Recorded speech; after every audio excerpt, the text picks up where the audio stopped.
24 సంవత్సరాల నుంచి ఇటువంటి మాటలు మనం అందరం వింటూనే ఉన్నాం. మీరు వింటూనే ఉన్నారు, మీడియా మిత్రులు, మేము వింటూనే ఉన్నాం, తెలంగాణ సమాజం కూడా వింటూనే ఉన్నది.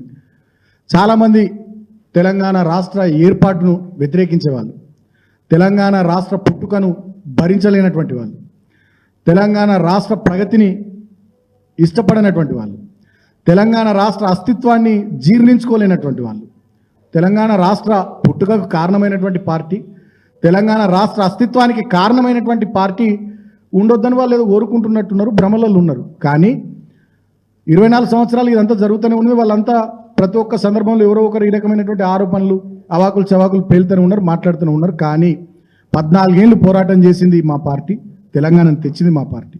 10 సంవత్సరాలు బ్రహ్మాండంగా దేశానికే ఆదర్శంగా కేసీఆర్ గారి నాయకత్వంలో తెలంగాణను సమున్నతంగా నిలిపిన పార్టీ మా పార్టీ.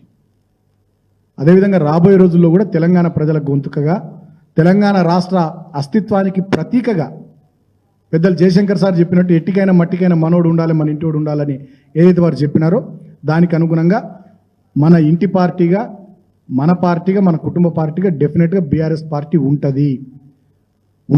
ప్రధాన ప్రతిపక్షంగా మా పాత్ర ప్రజల పక్షాన గట్టిగా పోషిస్తాం.